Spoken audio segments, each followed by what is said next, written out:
Hello and welcome back to Fairway Media's coverage of Round 1 Ravens Run, held at Lucky Mud Disc Golf Course. Big shout out to our sponsors. If you would like to sponsor the next video, please hit that email down below. This is going to be a beautiful time. My name is Cory. Alongside me in the commentary is Kirby. How's it going, everybody? Here are our players for our back half. Nick Shuler at 1 down, Daniel Glass at 2 up, Kyle Schaar, and Kenny Clark himself at 6 down. Here we are, hole 12, par 3, 267 feet. It's pretty fun. It's a tight gap off the tee. It kind of has an elevation drop and then comes back up. It's going to be interesting to see how it's played. That was kind of hard to see the angle from the catch cam, but we can see that it made it out into the fairway. So that is a bonus. Yeah, I think most players here are going to opt for forehand, but I wouldn't be surprised to see a couple of backhands, and that is absolutely par. That was a beautiful shot. If you've ever played this hole, you would know that that is quite the impressive feat coming from Dan there. Great shot. But I agree with you. I think a lot of players will opt for the forehand if they're right-handed and they have that option. But it is definitely an interesting shape to hit off the tee pad. Looks like here we have Kyle lining up. Yeah, he must have hit something early. He's looking at this. Is going to be a pretty straightforward approach shot for him, though, I think. Yeah, realistically, if you do not kick into the tree line, which is to the left of the players when they're up in there, you are likely going to have a pretty easy look at getting a 3 here. The birdie is really what's going to be tough to get. Not tough for Nick, though. Great putt from him. This hole averaged 2.67 on the day, 6 birdies. That's a fair amount. Half the field's pretty good. Well, we've seen 2 out of those 6 so far. Another great putt from Kenny. You do not see how he got to where he is during the first part. Go back and check it, because this man is on a mission. Currently 7 down through 12, and this is just not what you want to see. That is an unfortunate event for Kyle, because that was a great putt. That hit dead center.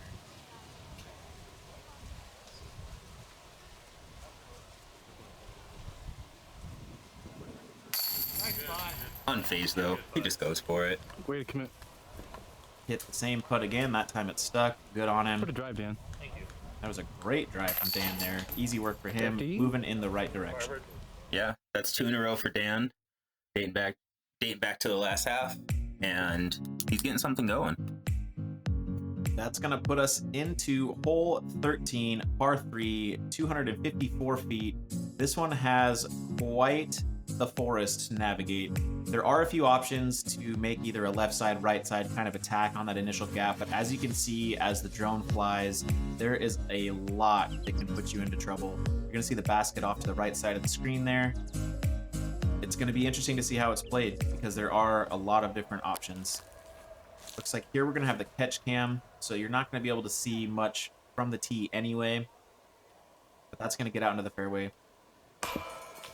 My goodness, hitting the basket. That's awesome. Kenny I Clark. would assume that's a forehand coming in from, yeah, Kenny there. That's an amazing shot. It's near impossible to describe how blind this shot is if you've never actually played it. But it's phenomenal. Another one landing just absolutely pinned. Like, this is just great play from our competitors right now. Yeah, I think if you take yourself back to the tee pad and you actually look at the shot and realize that you can't see the basket really at all, to just kind of hear it ding like that, it's so exciting, you know, for somebody who's already having a hot round. Like, that'll you know, just put some lead in your pencil. Yeah, absolutely. We got Nick catching it on the side there, gets another birdie. He's catching wind, he's feeling it, he's under par. Kenny after that phenomenal toss right off the rim, kissing old blue right on the cheek.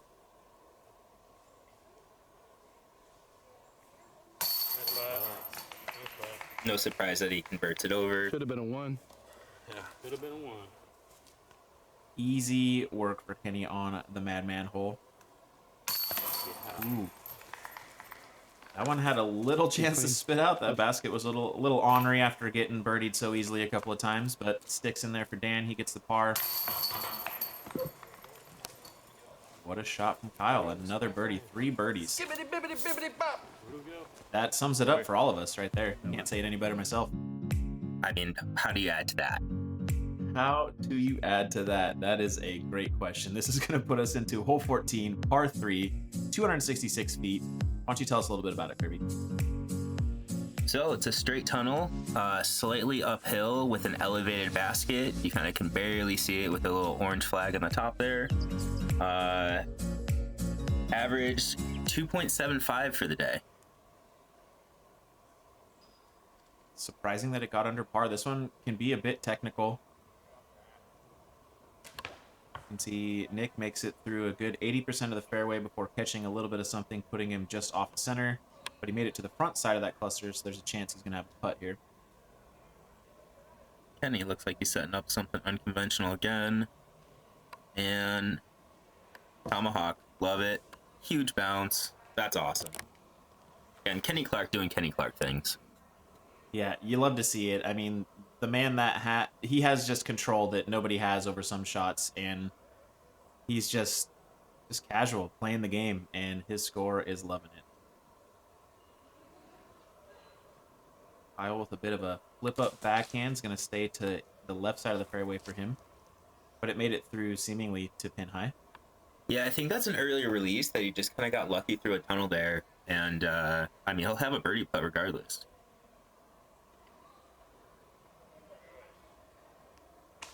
Daniel, little high. You got to play the ceiling as well. That's why this shot's so difficult. It's so demanding. It's a very specific line. Yeah, I agree, especially if you're trying to get it up at chain height on your drive. That's when that ceiling is really going to come into play. Kyle lining up from a good distance at that elevated basket and just sinks a beautiful putt. Great shot from Kyle. Love to see it. Huge amount of touch. Really, really awesome. Top shelf, right where Mama hides the cookies. No cookies left. Kyle took all the cookies on that one. Just a casual uphill bag putter in hand, no big deal. I'm Nick Shuler. This is how I live my life. Welcome. I'm gonna go get some water. I'll see you guys on the next hole. Didn't stick the landing. 6 out of 10. Good try, though. I love you, bud. Lining up the world's first disc golf free throw. Do it, Kenny. Sweet. Yeah, that is kind of not easy. Mediocre at best, but that's all right. You know, when you're ahead of your card by a solid 8 strokes. Yeah. See, even he knows. We all know you should have Kobe'd it. That's okay. We'll let it slide. Hole 15, par 3, 303 feet. Once again, throwing through some of the most beautiful woods the Northwest has to offer. You can see there is a pretty suggested fairway as the drone flies pretty much straight through it, but every one of those trees offers a significant chance to kick yourself way off of the fairway. So let's see how they play it. Yeah, this hole's really fun. You're basically level with it, throwing over the valley there, kind of just hoping you get lucky through those trees. I do think the opening gets bigger the higher up you get, but it's a lot riskier as well. I would agree with that. Yeah, I mean, you can kind of see the suggested fairway. Kenny basically laces it right there. He makes it through that. But as you say, like, the higher up you go, the more room you have. There's just more ceiling to be had. Or if you kick something and you're up that high, you just have so much chance to get so far off the fairway. Good, Kyle. Get through. Love that shot from Kyle. Yeah. Nice shot. Ooh, right over the basket. Okay. And that's really, I mean, if you're gonna have a good drive here, you're gonna be ace running it. Absolutely. I mean, the slope of the hill and, as you said, the height that you're kind of carrying across that valley and back to the basket, everything really just kind of collects if you get it through the gap. And that's really all these players have to focus on. And that was another beautiful shot from Nick, essentially just flying right through the same paper trail Kyle left. They both hit that gap just about perfect. Dan looking to essentially follow suit, I would imagine.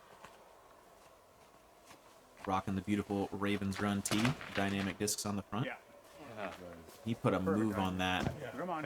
That needs a hyzer, and perfectly in time. Great shot. Wow. Hell yeah. Let's go, Dan. Love to see it. Thumbs up.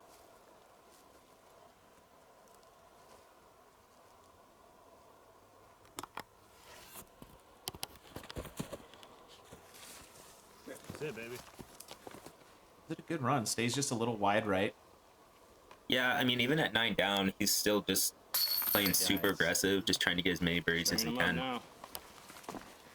Absolutely. And I mean, in that position, putting uphill with a bit of a backdrop and that big of a lead, cannot fault him for going for it. A couple of great birdies there.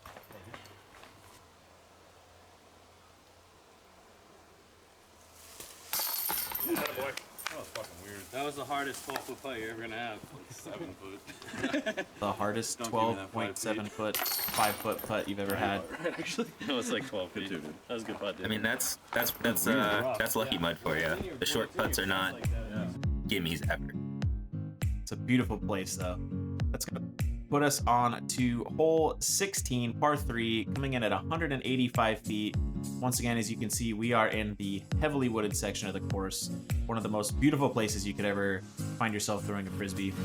Pretty straightforward shot. You have the pole, as you can see, so that there's a little bit of a visual cue. Easier to see from back at the tee pad. We're going to see Kyle give it a go here first, lining up with a backhand. Yeah, I think the backhand anhyzer actually plays a little better for where you're trying to get to more than the forehand does. To take a really flippy putter and just kind of toss it up there and let it move itself over and kind of land flat, a lot more ideal than trying to get, you know, maybe a fairway driver or like a 4-speed putter to kind of spike it. Yeah, I would agree with that. I think that while there is an option, you could play a forehand. I mean, there's definitely some other routes. The that slow panning anhyzer backhand really does fit this shot well. Dan gets just a little bit inside, perhaps outside. Either way, catches that tree, kicks him back down a bit. The distance left shouldn't be too much as long as he's not incredibly pinned behind something. Oh, he tried. Who throws their putting putter? Kenny. I don't give a fuck. Kenny quipping around. He's playing well and he's having fun doing it. It's one of the reasons why you love having Kenny Clark on your card when you see him on your card. Yeah, not only are you going to be treated to some of the most phenomenal golf you're going to see, it is literally some of the best vibes you're going to have in any event. So kudos to seeing Kenny doing Kenny's thing. Dan gives a good bid there. No harm, no foul. Going to leave him short work left on hole 16. Kenny doing it. Foot to the floor, pedal to the middle. When I do that. 10 down. On a mission.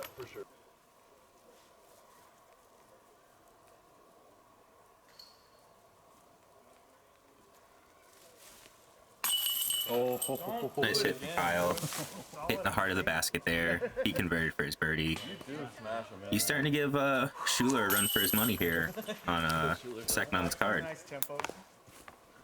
It's been an interesting race for sure. All players are kind of fighting a bit up and down, you know, chasing behind Kenny there. But as you said, it's definitely tightening up.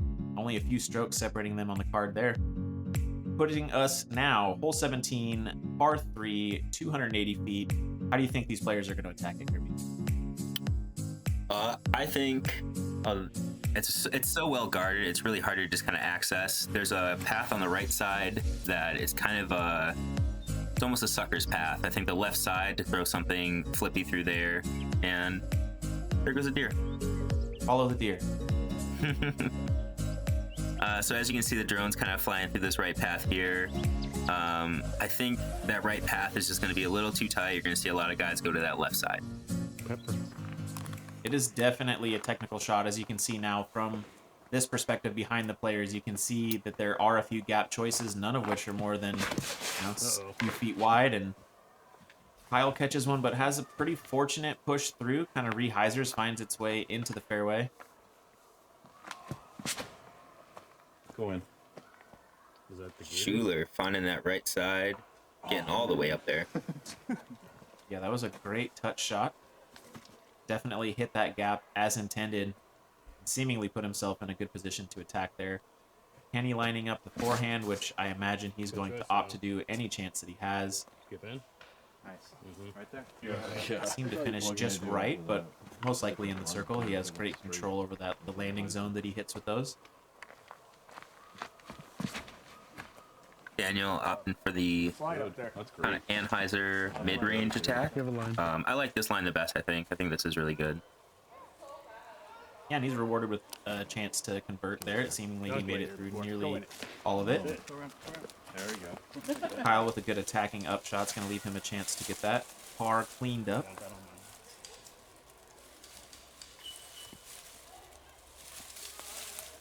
Oh, no way. Let's go. Look at him. He's pumped. Rightfully so. What a great putt from Dan. Love to see it. This card is just full of the nicest people, so it's easy to root for them when they're doing stuff like that, man. Thank you. Good on you, Dan. Keep it going. Now here we see Kyle doing a little boxing practice, duck and weave, deciding what side he wants to attack on. Opting to straddle out to his left, seemingly to go over the top of that branch as opposed to kind of having it over his shoulders while he putts. Yeah, nice spin on that one, dude. Direct hit. Good spin on that one, dude. Nice hit from Kyle. I think everybody on this card seems to be heating up a little bit. Everybody seems like the energy's a little higher. Really fun to watch.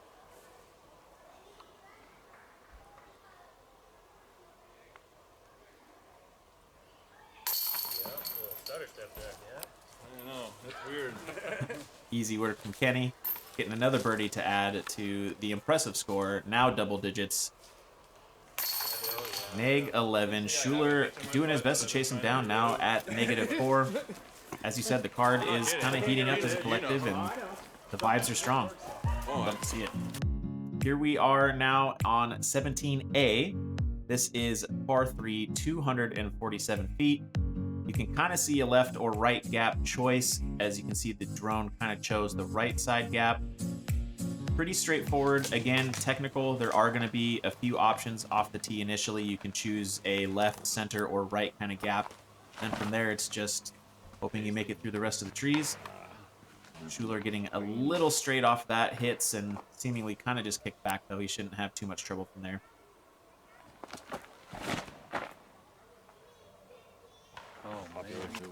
Kenny kind of following the same line. As mentioned before, this is hole 17A. This course has their regular 18 layout and then 3 extra baskets, 17, A, B, and C, which were all in play in this tournament, so it's a 21-hole layout. Way to fight through this. Players being treated to a few extra holes, even better, 21 holes. Kyle gets through the right side gap pretty well. Hard to see where it landed from that perspective, but I'm sure he'll have a good chance at it. Shuler giving it a bid there. Good effort, going to be an easy par. Kenny looking to line up interesting route. Please go in. For the glory! You know, at this when point, you're you hot, almost you're you hot. just expect it. You just expect it. Yeah, you know, you're hot, you kind of just wait for it to fall in.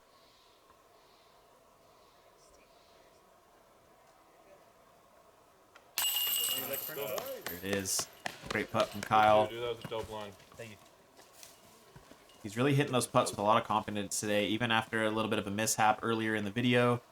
He hasn't really been shaken by that. He just holds to the routine and hits his putt, and that's why he is as good a player as he is. Good too, dude. Good hit from Daniel as well. Couple of birdies in a row. Finding himself now back under par with the rest of the card. Having some fun. Why don't you tell us about 17B after Kenny gets a nice little cleanup there. Yeah, 17B. It's good plays. No little bags. 230 feet. It's a uphill little hyzer shot. That tree that you see in the dead center there, you're gonna want to be just short of that, moving to the left side, and kind of get through all that stuff and access the basket. Yeah, once again, as you can see, we are in a heavily wooded section.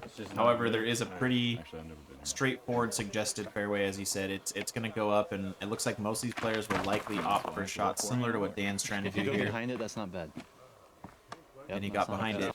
Yep. Got behind, snuck through, gave himself a birdie look. Firebird. Go in it. Go, get it. And yeah, Kyle giving it the ace run. Good shot, dude. Thank you. Great hyzer spike, staying just inside of that bigger tree, kind of dead straight ahead of the fairway, which I think a lot of these players are going to be using as an aiming point to where you want the disc to start breaking. That seems to be chasing it down as well.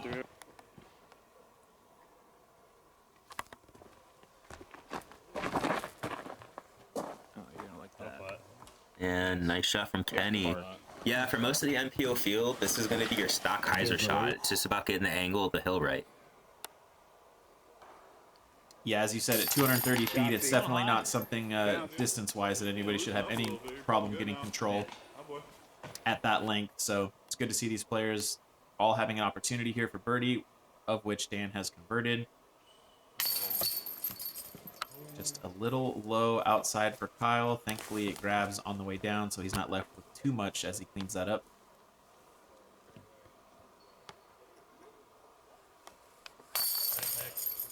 Nice hit from Nick.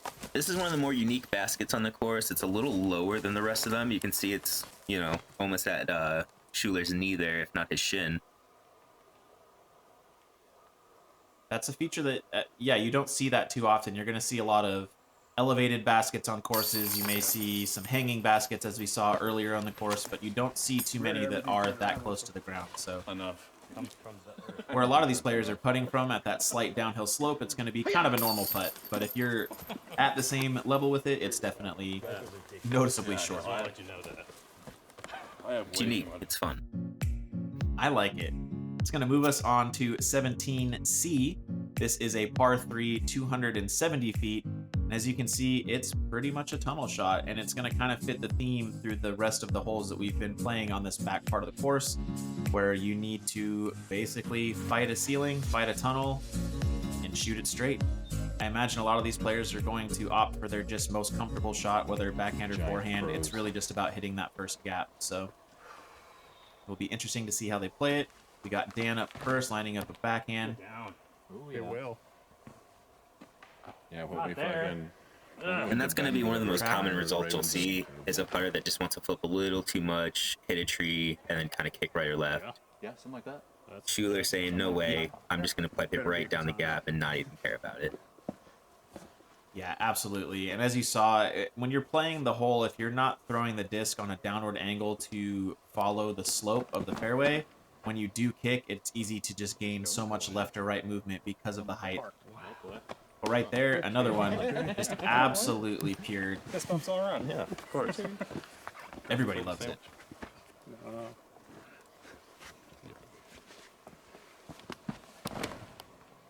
Yeah. Skippy, Ground skippy. play.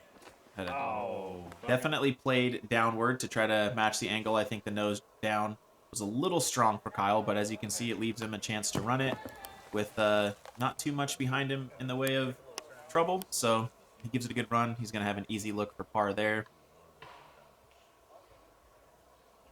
See, this basket got kind of hit by a branch or something. It's a little wonky, bent on the Come top. on over. I don't really It's think either a that affects the branch putts or- too much. Might have been one heck of an ace run. Nice That's impressive. Probably Kenny throwing a tomahawk or a roller or something. done. Forehand roller for sure. Couple of easy birdies. Kenny and Nick are basically at this point just kind of matching pace with each other.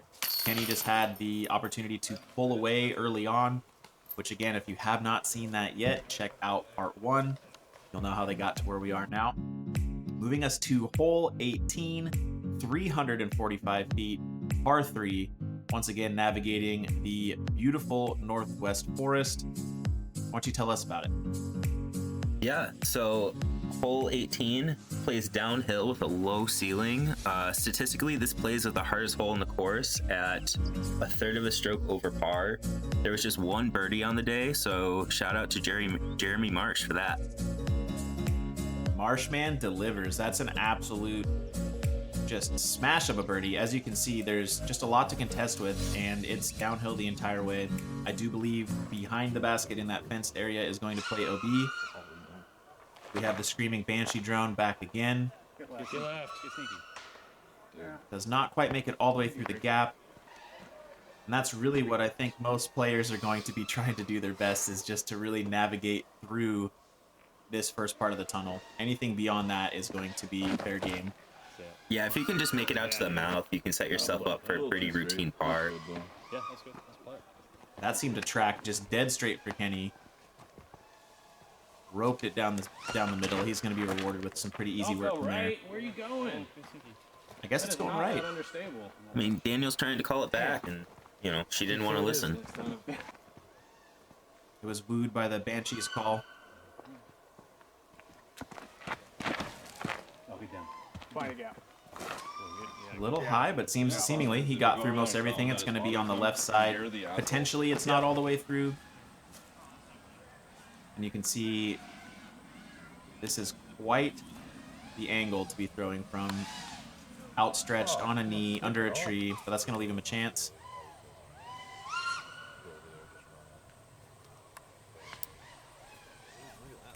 Daniel with a great forehand approach there. I mean, it's tough. If you don't get out of the mouth there, you know, the chances that you're going to be scrambling is huge. Kyle made it out, and he's just looking at putting for, what is it, circle 2, maybe edge of circle?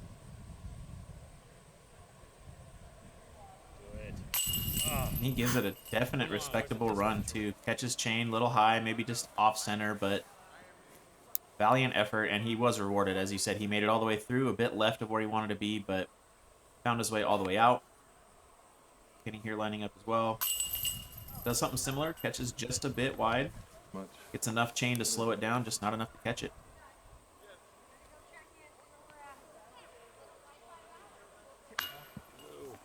Shuler just a little low as well. And again, that's another one he wants back because he knows he can make that putt. And, you know, we've all seen him make that putt time and time again.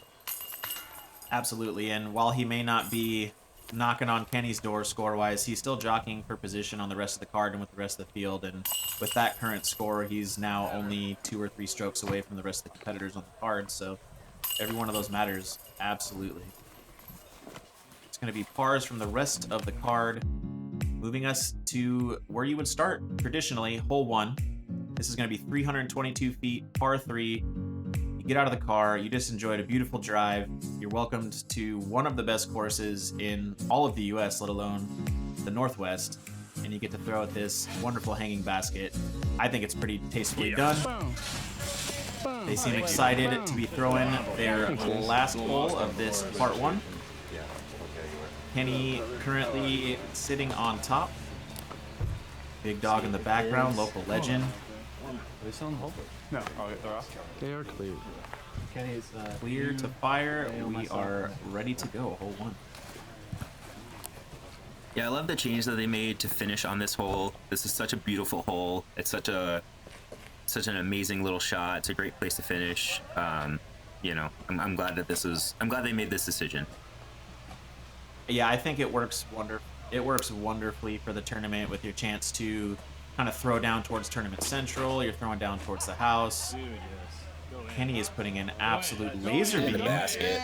In the basket. Oh my goodness. gosh. That's a buttery biscuit. Jesus. That backhand from Kenny Clark just gets better literally second by second, and that thing was hunting. As he said, it's probably a bit long, but oh my goodness, if that wasn't the closest thing you're going to see all day. What a You're move 13 from down, Kenny. You can go a little long. It's fine. Nobody else minds, Kenny. It's okay. Super easy 3. So close for you. Dan just a little low, little right, but, you know, it's going to be easily cleaned up. Finish this round out. He should have little harm, if anything. Should be able to stay under par, no problem. Kyle's with a little bit of ground play that was kind of unexpected.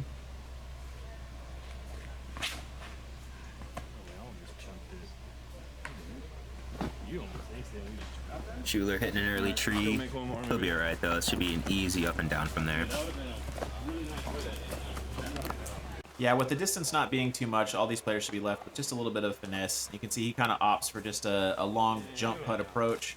almost ringing it up, but making sure that it's just going to fall out of the sky and not move too far past it. Dan with a little touch forehand shot, seemingly also in the circle. That's going to leave Kyle with a bit of a trick shot here. Go in. Oh, Wow. What a great run. You know, this is another hanging basket that it doesn't feel gimmicky at all. It feels very natural, and it feels like it should be there. Absolutely. That's something that I think is done so well at this course. I mean, not only is it just an amazing use of the property, but as you brought up earlier with the truck in there and just so many different visual features, I think that this absolutely adds to it, and it's just tastefully done, plays well. Kenny lining up a well-framed putt. Love to see it go in, and it does off the tree. What? No way. Way to cap the day, you know. Get out of here with that, man. Oh my god. 40 long, 60 long, 100 long, it doesn't matter. Tree in the way, not in the way. Basket's not on the ground. My name's Kenny Clark. I'm 14 down. I'm going to go walk away and have a smile on my face. Don't give him that putter back, Shuler. Just take that and walk off. He doesn't get that back anymore. That was awesome. It was dope. Goodness gracious. Kenny freaking Clark, man. Hats off, bud. What a phenomenal round coming in at 14 under.